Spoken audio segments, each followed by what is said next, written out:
요한복음 17장 1절입니다.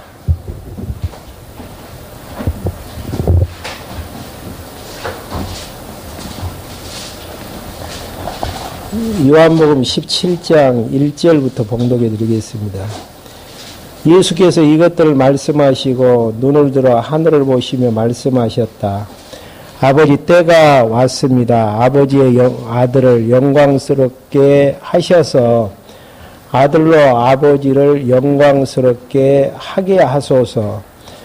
아버지께서 아들에게 주신 모든 이에게 영생을 주게 하시려고 모든 일을 다스리는 권세를 아들에게 주셨습니다. 영생은 이것이니 곧 유일한 참 하나님이신 아버지를 아는 것과 아버지께서 보내신 그리스도를 아는 것입니다.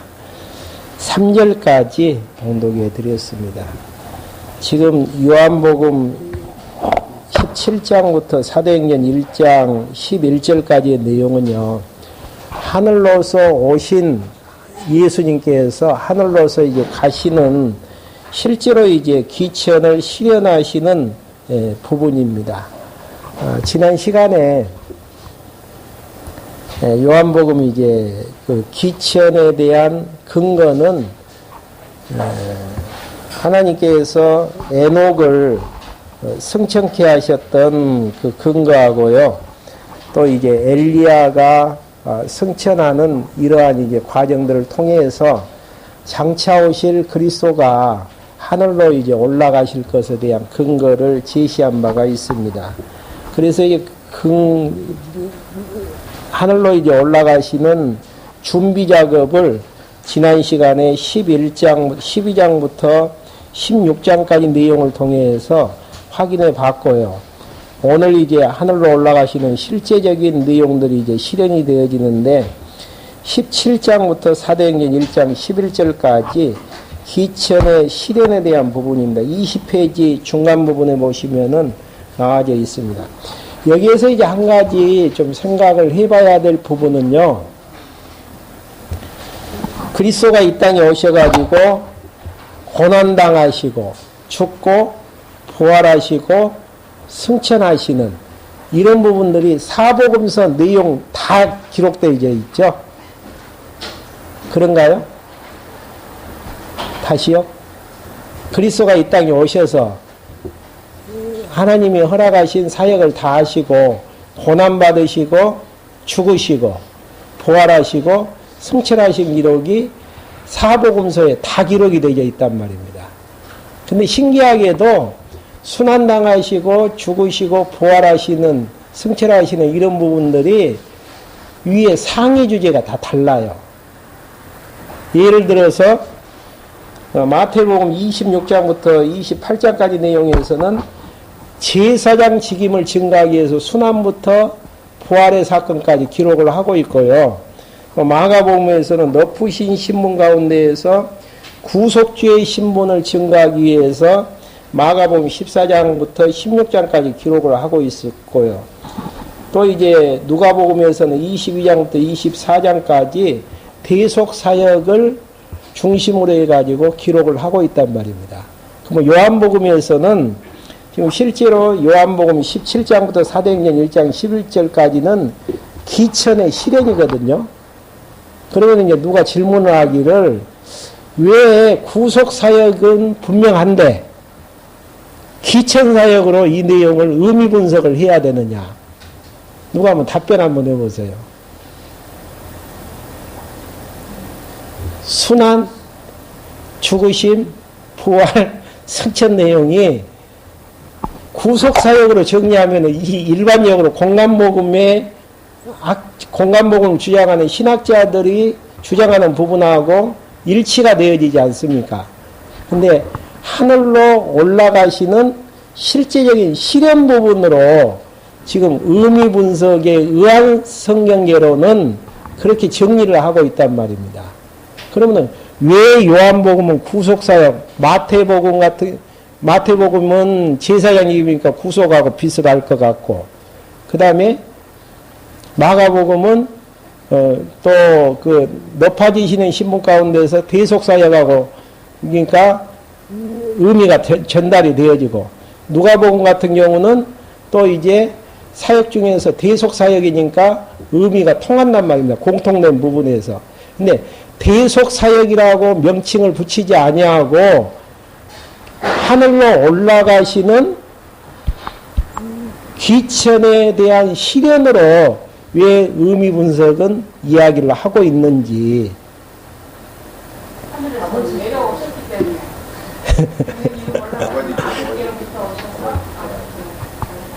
그걸 근거를 한번 대보시라는 이야기예요. 성경에서. 어차피 우리는 성경에 그러면 굳이 요한복음만 그렇게 할 필요가 없잖아요. 지금 한번 이제 17장 16장 28절에 너는 아버지께로부터 나와서 세상에 왔다가 다시 세상에 아버지께로 간다. 예. 이제 그런 근거들. 그리고 지난 시간에 12장부터 16장까지 보면은 다 하늘로 올라갈 것을 대비를 해서 제자들을 교육시키고 또 이제 제자들을 격려하는 부분으로 이제 구조를 설명을 했고요. 그리고 이제 그 순환의 임박에서 이제 강구하는 17장 내용만 봐도 하늘로 올라갈 것을 에 대한 같은 맥락에서 이제 이야기하는 것들을 확인할 수 있습니다. 한번 빨리 한번 성경 한번 찾아보죠. 17장 3절 한번 봐보실까요? 영생은 이것이니 곧 유일한 참 하나님이신 아버지를 아는 것과 아버지께서 보내신 예수 그리스도를 아는 것입니다. 아버지께서 보내셨다라는 오셨다라는 의미를 이야기를 하고 있고요. 또 7절 이제 그들은 아버지께서 내게 주신 모든 것이 아버지께로부터 온 것을 알았습니다. 아버지께로 이제 온 것을 알았다라는 것. 그 다음에 18절 아버지께서 나를 세상에 보내신 것 같이 나도 그들을 세상에 보내었습니다. 제자들 이제 보냈다라는 이야기죠. 그 다음에 21절 아버지께서 내 안에 내가 아버지 안에 있는 것처럼 모두 하나가 되어 그들로 우리 안에 있게 하소서. 그리하여 아버지께서 나를 보내신 것을 세상이 믿도록 하소서. 그 다음에 23절 내가 그들 안에 있고 아버지께서 내 안에 계신 것은 그들로 하나로 온전케 하셔서 아버지께서 나를 보내신 것과 아버지께서 나를 사랑하신 것 같이 그들도 사랑하셨다는 것을 세상에 알게 하려는 것입니다. 그 다음에 25절 의로우신 아버지여 세상은 아버지를 알지 못하였으나 나는 아버지를 알았고 이들도 아버지께서 나를 보내신 것을 알았습니다. 이게 이제 오셨다라는 의미 속에서 이야기하는 부분이고요. 또 가신다라는 의미가 17장 13절 이제 나는 아버지께로 갑니다. 이제 내가 세상에서 이것을 말하는 것은 그들이 내 기쁨을 그들 안에서 충만히 가지게 하려는 것입니다. 그러니까 지금 순환을 받기 전에 아버지께 이제 강구하는 내용 가운데서 기도하는 내용 가운데에서 아버지께로 오셨다라는 내용으로 일관성이 있고 또 아버지께로 가신다라는 것 때문에 순환당하고 죽으시고 부활하시고 승천하시는 내용으로 그러니까 성경을 해석하는 가장 기본적인 내용은 앞뒤 문맥에 의해서 성경을 해석할 수밖에 없어요. 그러기 위해서 이제 내용들을 이제 기록을 했기 때문에 성경 해석의 기본은 전체 판에서 그 부분을 해석하는 부분들이거든요.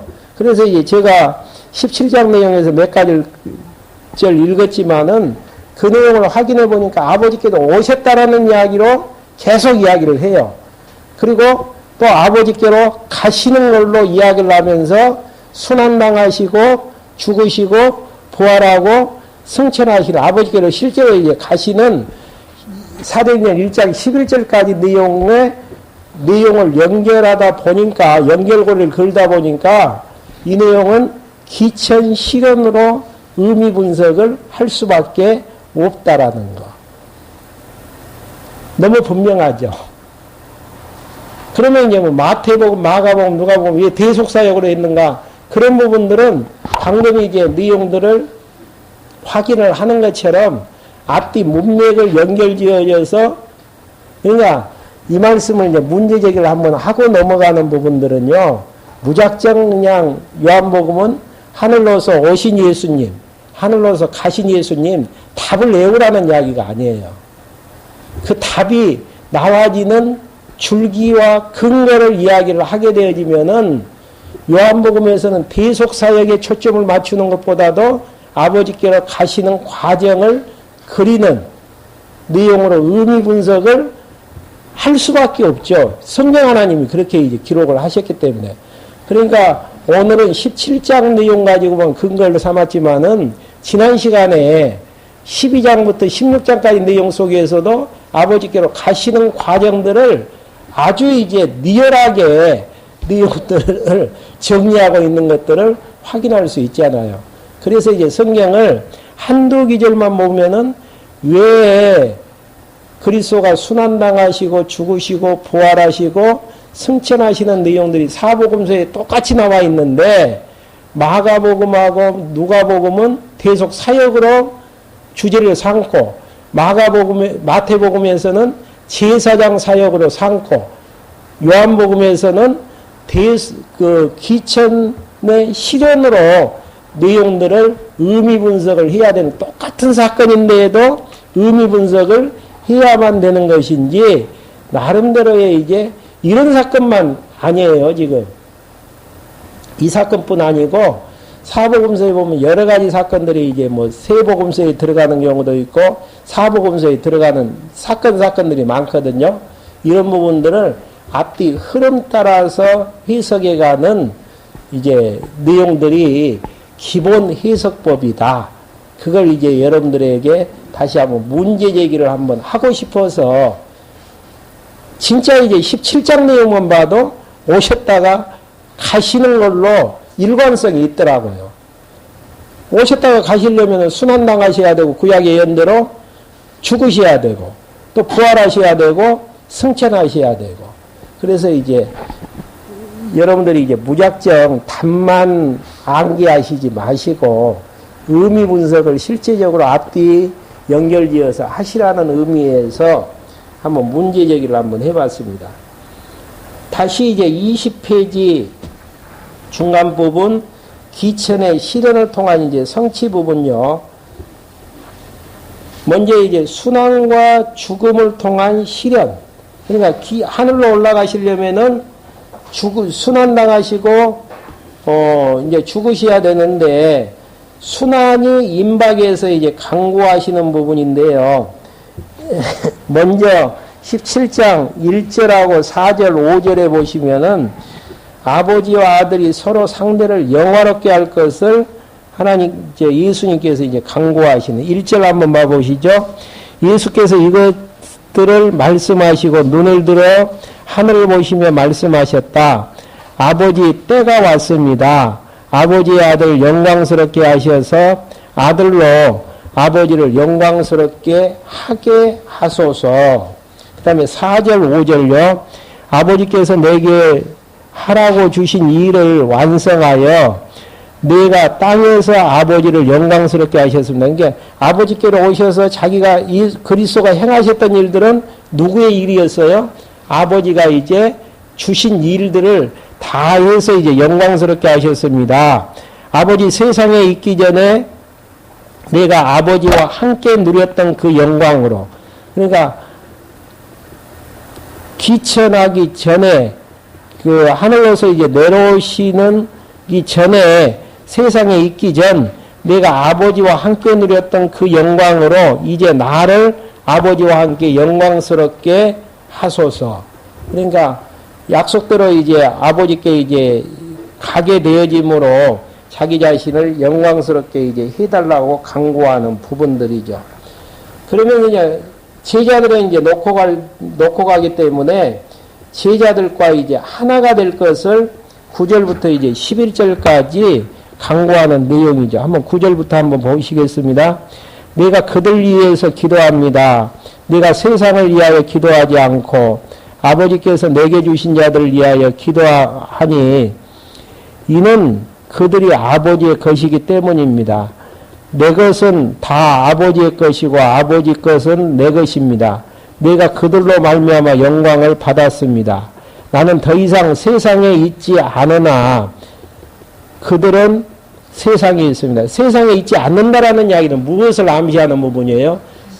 다시 하늘로 이제 올라가시기 때문에 세상에 있지 않지만은 그들은, 제자들은 세상에 있습니다. 내가 아버지께로 갑니다. 여기 분명히 나와지잖아. 아버지께로 갑니다. 걸어가신 아버지, 내게 주신 아버지의 이름으로 그들 지키셔서 그들도 우리처럼 하나가 되게 하옵소서. 그러니까 하나가 되게 해달라는 거.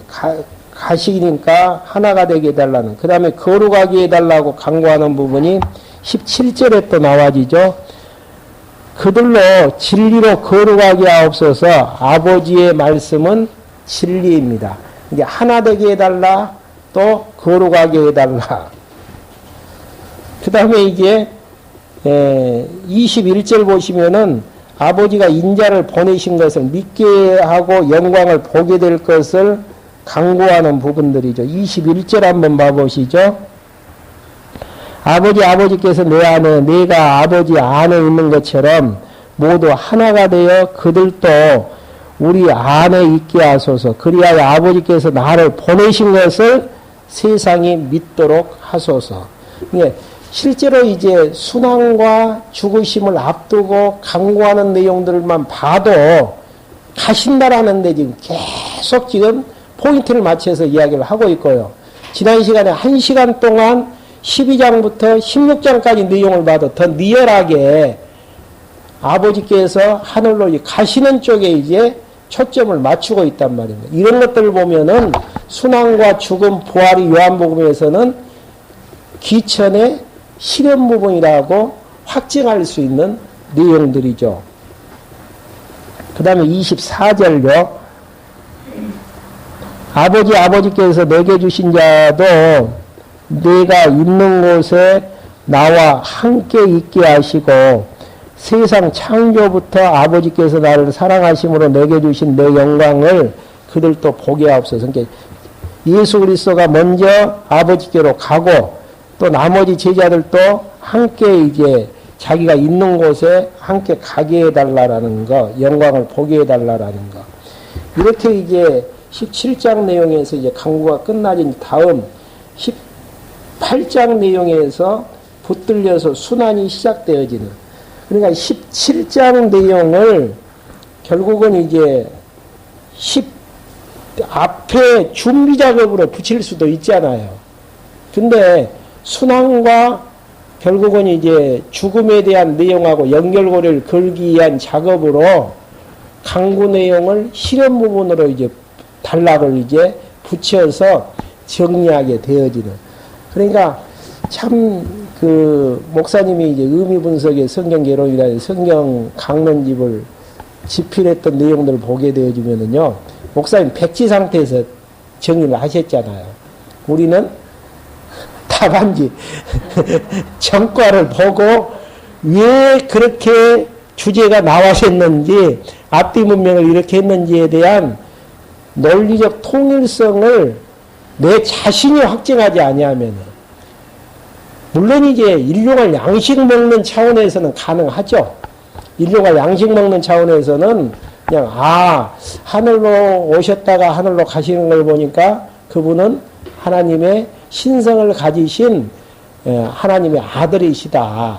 참 그분이 나를 위해서 구속주가 되셔서 죽으셨기 때문에 내 구속은 너무너무 분명하고 확실하다. 이렇게 일용할 양식 차원에서는 가능하지만은 방금 제가 서두 17장을 시작하기 전에 질문을 던졌던 것처럼 왜 순환, 죽음, 부활, 승천 내용이 기천에 대한 시연이냐, 이런 질문을 이제 던지게 되어지면은 그걸 논리적으로 설명을 해줘야 될 거 아니에요. 논리적으로 설명해야 될 부분은 성경의 논리적 통일성에 의해서 답변이 가능해야 된단 말입니다. 그런 부분들을 한번 좀 일용할 양식은 기본적인 내용이고요. 스스로 이제 자생력을 가지고 진리에 대한 변론을 한다든지 또 이제 확증을 하는 과정 속에서는 항상 전체 틀에서 부분을 봐나가는 내용들. 그러니까 민수기서 강론할 때에도 어디서부터 끄집어 오죠? 민수기서 내용이지만은 창세기 아브라함부터 가지고 오잖아요. 그리고 이제 구조 내용도 민수기서 부분만 개론을 내놓은 게 아니고 여호와의 언약, 구약의 전체 판을 놓고 판에서부터 단계 이제 보는 관점들. 여러분들이 이제 그 예배가 시작하기 전에 항상 보셔야 될 부분은 기도가 끝나면은 오늘 본문이 민수기서 19장 내용인데 민수기서 부분에 창세기 1장부터 18장까지 내용이 어떻게 연결고리를 걸고 있는지 그걸 예습만 가능하면은 굳이 시간을 소비하면서까지 5분, 10분을 활용해서 연결고리를 걸어줄 필요가 없잖아요. 예. 그러니까 어떤 분들은 이제 주보에 이제 뭐 개론을 굳이 실을 필요가 있겠느냐라고 하지만은 항상 강론을 듣는 자세, 방법은 개론 놓고요. 주보기 안에 나와 있으니까 개론 놓고 성경 본문 놓고 강의 내용이 진짜 이제 그렇게 어떠한 방법으로 내용들을 정리해 들어가는 일을 확인을 하고 만약에 연결고리가 잘못되어졌다든지 또 문제가 생기는 부분에 대해서는 점심시간이든지 휴식시간에 또 질문을 할 수도 있는 부분들이고요. 그러면서 이제 서로 말씀을 스스로 먹는 자생력을 키워나가는 작업들. 그래야만이 진리수호가 가능해요. 진리수호가. 그 다음에 이제 순환 나가기 전에 붙들려야지요. 스스로 이제 순환 나가실 수는 없기 때문에 붙들려서 순환이 이제 시작이 되어지는 과정인데요. 붙잡히는 과정들이 이제 4절, 5절, 12절 내용들. 한번 봐볼까요? 4절. 예수께서 자신에게 닥칠 모든 것들을 아시고 나아가 그들에게 말씀하시기를 너희가 누구를 찾느냐 하시니 그들이 대답하기를 나사렛 사람 예수라 하니 예수께서 그들에게 말씀하시기를 내가 곧 그이다. 자기 자신을 찾고 있는 나다. 너희들이 찾고 있는 그가 바로 나다. 자기를 가르쳐 주지 않아요. 그 이야기는 때가 되어졌고 하늘로서 이제 올라가시는 과정 속에서는 붙잡히셔야 돼요. 그리고 신문 당하셔야 되고. 그러니까 이제 때가 됐기 때문에 오픈해 주시는 내용들이죠. 그리고 내가 곧 그이다 하시니 그분을 넘겨들 유다도 그들과 함께 서 있었다. 예수께서 그들에게 내가 곧 그이다라고 말씀하실 때에 그들은 뒤로 물러나 땅에 엎드렸다. 그러자 예수께서 다시 그에게 물으시기를 너희가 누구를 찾느냐 하시니 그들이 말하기를 나사렛 예수라 하므로 예수께 대답하셨다. 내가 꼭 그이라고 너희에게 말하였으니 너희가 나를 찾거든 이들은 가게 하여라. 제자들은 이제 가게 해야 되고 앞에서 이제 놔두고 갈 제자들 놓고 기도했던 내용이 있죠. 그러니까 예수님만 이제 가셔야 되기 때문에 그렇게 하는. 그러면서 9절까지 한번 이는 아버지께서 내게 주신 자는 가운데에서 하나도 잃지 않았습니다라고 하신 말씀을 이루어지게 하려는 것이다. 그러니까 성경대로 사신 분은 예수님밖에 없어요. 우린 성경대로 살 수가 없습니다. 왜 그러냐면 나에 대한 언약이 없기 때문에, 인생에 대한 언약이 없기 때문에. 그러지만 그리스도에 대한 언약은 다 구약에 보면 나와져 있지 않아요. 그리고 이제 그리스도에 대한 언약이 이루어지는 과정 속에서 그 안에서 이제 우리에 대한 이제 섭리가 이제 진행이 되어지는 내용들이고요. 그리고 이제 안나스가 신문을 하게 되어지고 가야바에게 이제 보내지면서 베드로가 이제 부인하는 사건들이 나와지죠. 왜 베드로가 부인하죠? 결국은 요한복음 13장에 3번 부인할 것에 대해서 예언이 되어 있고 예언대로 가시는 과정 속에서 성취가 되어 있고 그다음에 마지막에 이제 빌라도에게 고소를 당하는데요. 빌라도가 무죄 선언을 하는 게 3번 기록이 되어 있어요. 왜 무죄 선언이 가능하죠? 무죄 선언한 기록이 나와지죠? 하나님의 아들이면은 인간이다면 하늘로서 오신 예수 그리스도가 아니다면은 죄가 있어서 죽을 수밖에 없죠. 그러지만은 하나님의 아들이기 때문에 죽을 만한 죄가 없음을 재판장인 누가요? 빌라도가 선언을 하는데 18장 38절 한번 봐보시죠. 빌라도가 그분에게 말하기를 진리가 무엇이냐라고 하였다. 그가 이것을 말한 후에 다시 유대인들에게 나아가서 그들에게 말하였다. 나는 그에게서 아무 죄도 찾지 못하였다. 그 다음에 19장 4절요. 빌라도가 다시 밖으로 나와서 그들에게 말하기를 보아라. 내가 그 사람을 너희에게로 데려오겠다. 이는 내가 그에게서 아무 죄도 찾지 못했음을 너희가 알게 하려는 것이다. 그 다음에 6절 대제사장들과 하인들이 예수를 보고 소리쳐 말하였다. 십자가에 못 박으시오. 십자가에 못 박으시오.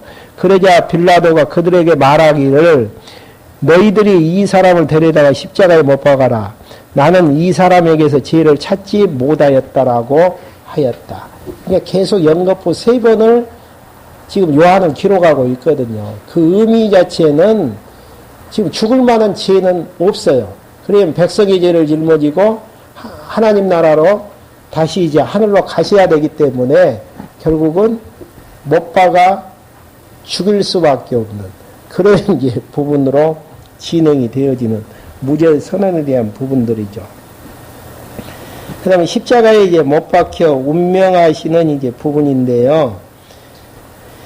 빌라도가 이제 신문하고 노려했으나 백성의 요구로 재판이 진행되어지고 백성에게 넘겨지는 부분입니다. 12절, 13절. 이 말 때문에 빌라도가 예수를 놓으려고 힘썼으나 유대인들이 소리쳐 말하기를 이 사람을 놓아주면 총독은 가이사의 충신이 아닙니다. 자기 스스로 왕이라고 하는 자는 모두 가이사를 반역한 것입니다. 빌라도는 놔주려고 했어요. 왜? 죄가 없기 때문에. 그러지만은 백성들이 이제 그러지 않게끔 이야기를 하죠. 그러면서 백성들에게 넘겨주는 부분이 19장 16절에 보면 나오지. 그러자 빌라도가 예수를 십자가에 못 박으라고 그들에게 내어주었다. 그러니까 빌라도가 예수님을 안 내어주려고 몸부림은 쳤지만은 환경 자체가 자기가 이제 반역자가 될 수밖에 없으니까 내줄 수밖에 없죠. 왜 내줄 수밖에 없습니까? 기천 실현을 위해서는 내줄 수밖에 없잖아요. 죽으셔야 되기 때문에. 그러니까 기천으로 내용들을 의미 분석을 할 수밖에 없어요. 내 죄를 위해서 십자가에 죽으실 거예요. 이것은 그 제목 설계할 때 하는 이야기고요. 제목 설계할 때 하는 이야기고 이 부분에서는 왜 빌라도가 내놓을 수밖에 없었나. 네. 직접적인 동기는 자기가 반역자가 될 것 같아서 내주는 것이고 근본적인 동기는 하늘로 그리스도가 이제 승천하셔야 되기 때문에 가셔야 되기 때문에 그 약속이 이루어지기 위해서는 자기가 안 내놓으려고 해서 되어지나요. 역사의 주관자가 하나님이신데 이게 어쩔 수 없는 상황으로 몰고 가진다는 거예요. 이런 내용들 보면은 총독이었지만은 자기 마음대로 되어지는 것이 아니고 누구 마음대로요? 하나님의 마음대로 되어지는. 왜? 아버지께로 가셔야 되기 때문에.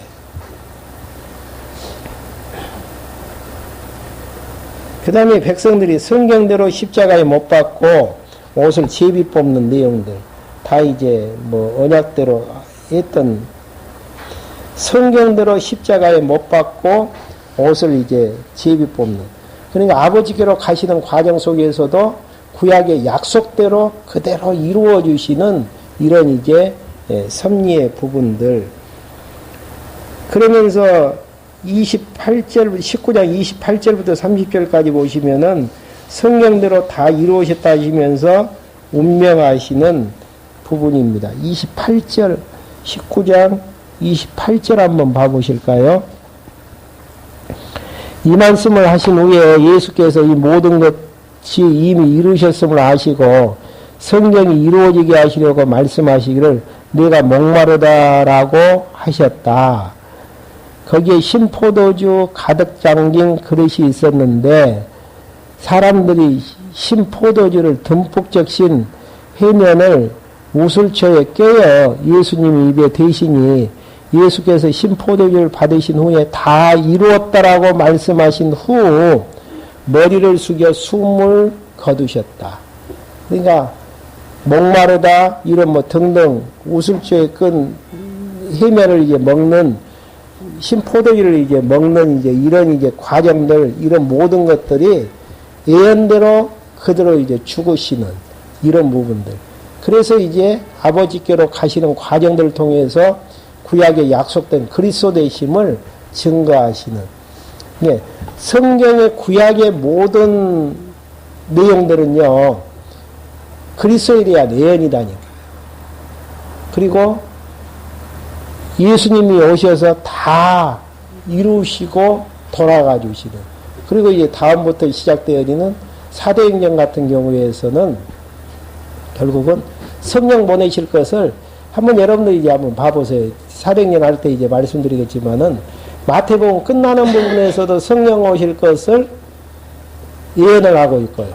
마가복음, 누가복음, 요한복음이 뭐 예루살렘에 임한다, 오시면은 그 메시아권을 받게 되어지신다, 복음이 전파된다. 항상 끝나는 부분에서 성령 하나님이 오셔서 행하실 일로 연결고리를 걸고 이제 복음서가 이제 끝을 맺게 되어지는 이런 것들을 보면은 구약의 그리스도가 오셔서 하셔야 될 일들 다 죽으시고 이제 한 가지 일만 남으셨죠. 부활하시고 승천하시는 이런 이제 부분들이 그 전에 죽으시는 이제 이러한 과정들을 보게 되어지면은 결국은 성경대로 그대로 이제 이루시고 다 이루었다 하시면서 죽으시는 이제 이러한 부분들. 그 다음에 이제 죽으셔가지고 뼈를 꺾지 않는 부분에 대해서도 결국은 이제 출애굽기 12장 6월절 어린 양의 뼈를 꺾지 아니하는 부분하고 이제 일치가 되어지던. 그러면서 이제 죽으셔가지고 무덤 속에 장사되는 것도 이사야서 53장 9절에 보면은 부자의 무정, 아리마된 요새의 무덤에 이제 묻히실 것에 대한 예언을 이제 그대로 성취하시는 부분들입니다. 그 다음에 이제 부활과 승천을 통한 실현. 죽으셨다가 땅속에 묻혀져 있으면 실현이 안 되어지잖아요. 기천에 대한 부분들. 그래서 이제 부활하시고 승천하시는. 그러면 이제 분명히 이제 죽으신 것이 확증이 되어졌고요. 그 다음에 이제 살아나심에 대한 확증을 보여주시는 부분이 이제 20장 내용입니다. 20장 1절부터 7절까지는 빈 무덤이 결국은 살아계심에 대한 확증이고요. 마리아에게 보여줘요. 16절부터 18절까지 한번 봐보실까요? 16절부터 18절. 예수께서 그 여자에게 마리아야 하고 부르시자 마리아가 그분께 돌아서서 히브리어로 나보니라고 불렀으니 이는 선생님이라는 뜻이다. 예수께서 마리아에게 말씀하시기를 나를 만지지 마라. 내가 아직 아버지께 올라가지 않았기 때문에. 여기 또 나오네요. 그러니까 요한복음에는 이런 부분들이 포인트예요, 지금. 야, 내 부활했다. 봐라 이렇게 이야기하지 하고 내가 아직 아버지께로 올라가지 않았기 때문이다. 내 형제들에게 와서 그들에게 내가 내 아버지 곧 너희 아버지 나의 하나님 곧 너희 하나님께 올라간다고 말하여라 하시니 굳이 이런 이야기를 요한이 써야 될 이유가 없잖아요. 근데 그런 부분에 이제 초점을 맞추는 부분들이죠. 그러니까 죽기 순환을 당하시기 전에도 오셨다가 올라가실 때 초점을 맞춰서 계속 반복적으로 이야기를 하고 마리아를 만나서 나 부활했다. 빈무덤 봐라 이렇게 이야기하지 않냐고 서술문을 이제 붙여놨는데 너희 아버지 나의 하나님 곧 너희 하나님께 올라간다고 말하여라. 네. 이게 이제 계속 부활 사건을 통해서도 지금 무엇을 증가하는 내용입니까? 기천의 시련을 증가하는 근거가 되어지는 내용들이죠. 예. 굳이 이제 성경을 읽고 빨간 줄을 그은다면은 이 부분을 그어놓으셔야 돼요. 제가 이제 안 찾아봤는데 마태복음, 마가복음, 누가복음도 이렇게 기록했는지는 한번 집에 가서 한번 찾아보십시오. 근데 요한복음이 특색이시 이런 부분으로 이제 정리가 되어졌죠. 그리고 제자들에게 이제 나타나서 표적을 보여주시는 이런 부분들. 17절, 21절 한번 봐보실까요? 예수께서 다시 그들에게 말씀하시기를 너희에게 평강이 있을지어다. 아버지께서 나를 보내신 것 같이 나도 너희를 보낸다 하셨으니. 그러니까 가시는 것들을 이야기하기 위해서 보내신 것 같이 아버지께로 오셨다라는 이야기죠. 그것처럼 다시 이제 내가 너희를 보낸다. 그 다음에 이제 도마에게 표적을 보여주시고 성경을 기록한 이제 목적, 요한복음 기록한 목적, 성경을 기록한 목적이 20장 31절에 나와 있죠. 오직 이것들을 기록한 것은 너희들이 예수께서 그리스도이시며 하나님의 아들이심을 믿게 하려는 것이요. 또 너희로 믿고 그분의 이름을 힘입어 생명을 얻게 하려는 것이다. 이게 결국은 지금 요한복음 내용이 이제 무엇을 증가하기 위한 본성을 증가하기 위한 내용이죠. 본성이니까 이것을 기록한 이유가 하나님의 아들 되심을 믿고 그분을 힘입어서 생명을 얻게 하려는 것이라는 거. 전반부에 보면은 그리스도가 이제 오셔가지고 하나님의 아들로 오셔가지고 창조주가 되시고 생명이 되시고 생명의 양식 빛이 되시는 이런 이제 부분들로.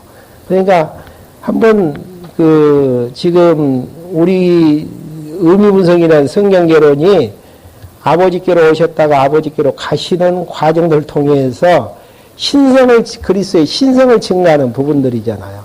요한복음 1장 1절부터 시작해서 지금 마무리 짓는 이 시점까지 계속 신성에 초점을 맞추는 기록한 목적 자체를 아들심을 믿게 하려는 것이라고 이야기를 하잖아요. 아들이 그러니까 부활하셨으면 구속주에다가 초점을 맞추는 게 아니고 하나님의 아들에다가 초점을 맞추는.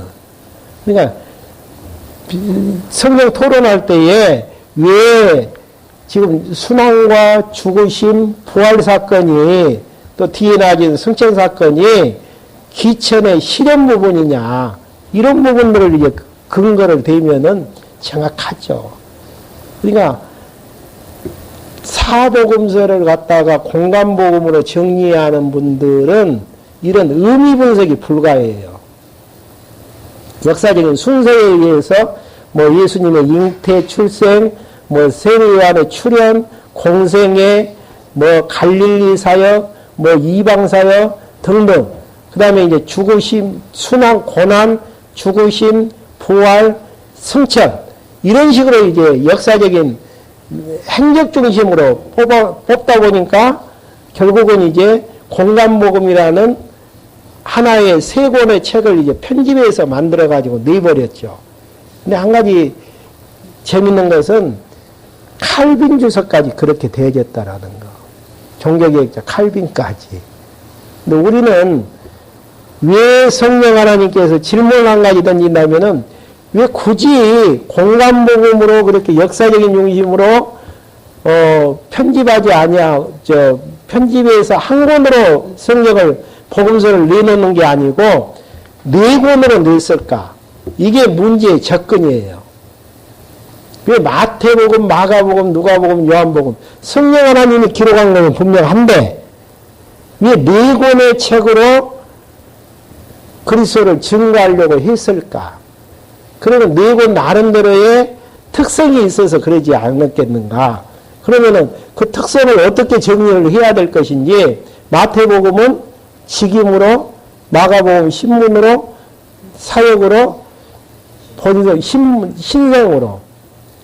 그러면은 그게 이게 답인데, 그게 이게 주제에 대한 답으로 나와져 있는데, 과연 그렇게 정리를 해야만이 정당한 것인지, 논리적 근거는 어디가 있는 것인지. 이런 쪽에서 접근하다 보면은, 이렇게 문제 해결하고 접근하다 보면은, 요한복음 같은 데도 너무 분명하잖아요. 순환과 죽으심에 대해서도 귀천에 초점이 맞춰져 있고, 근데 부활하셔서 내 손대지 말라. 왜? 아직 아버지께로 가지 않았기 때문이다. 마리아에게 이야기하는 부분들. 그 다음에 이 성경을 기록한 것은 하나님의 아들이심을 믿어서 생명을 얻기 위한 부분이다.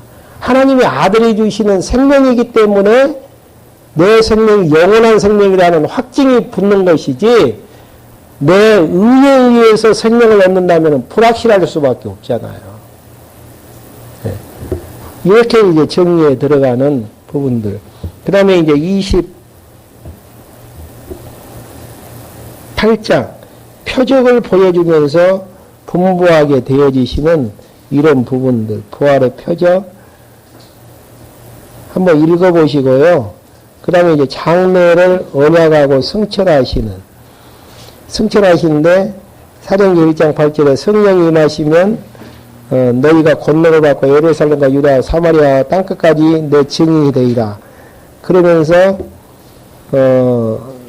복음의 이제 증인을 언약하시는 이런 부분들. 그러면서 이제 성령으로 오실 것을 준비하시는 작업으로 사도행전 1장 4절 한번 봐보죠. 무슨 명령을 하십니까? 그분께서 사도들과 함께 계시면서 그들에게 명령하시기를 어디를 떠나지 말라고요?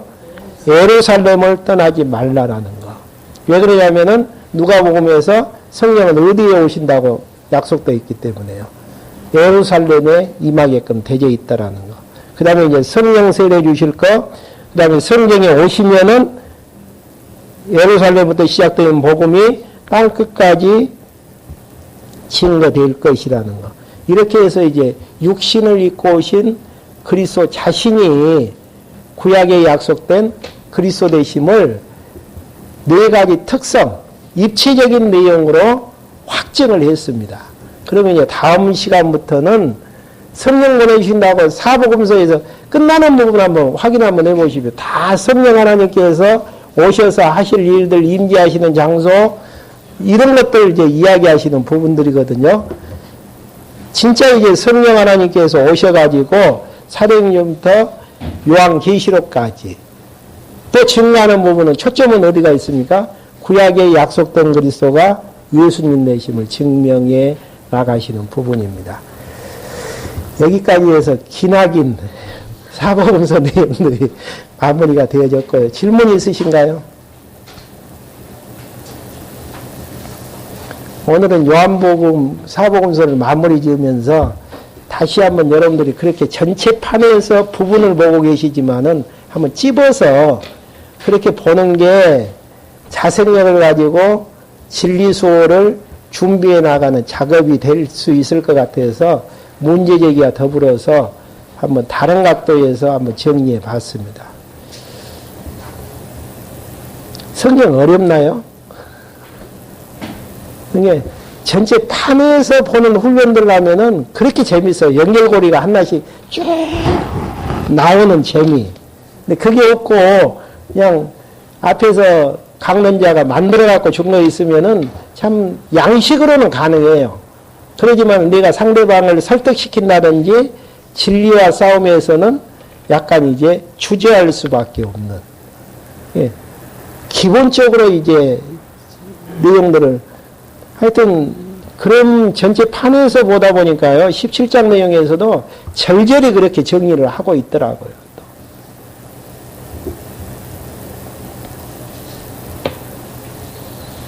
기도하고 마치겠습니다. 하나님 아버지, 저희를 이 시간에 불러 모아주셔서 사복음서를 통해서 구약의 여호와의 언약이 그리스도를 언약하시는 것이고 그리스도의 언약이 예수님 자신에 의해서 성취되어지는 것들을 많은 시간을 거쳐서 정리해 봤습니다. 이제 다음 시간부터 성령 하나님을 통해서 구약에 약속된 그리스도가 예수님 내심을 확인하려고 할 때에 지혜와 명철을 허락하여 주셔서 성령 전체에서 부분을 보며 확증해 나감으로 우리의 믿음이 더욱더 성숙해 하여 주심으로 진리 수호의 도구로 하나님께서 사용하여 주시옵소서. 예수 그리스도의 이름으로 기도했습니다. 아멘. 주기도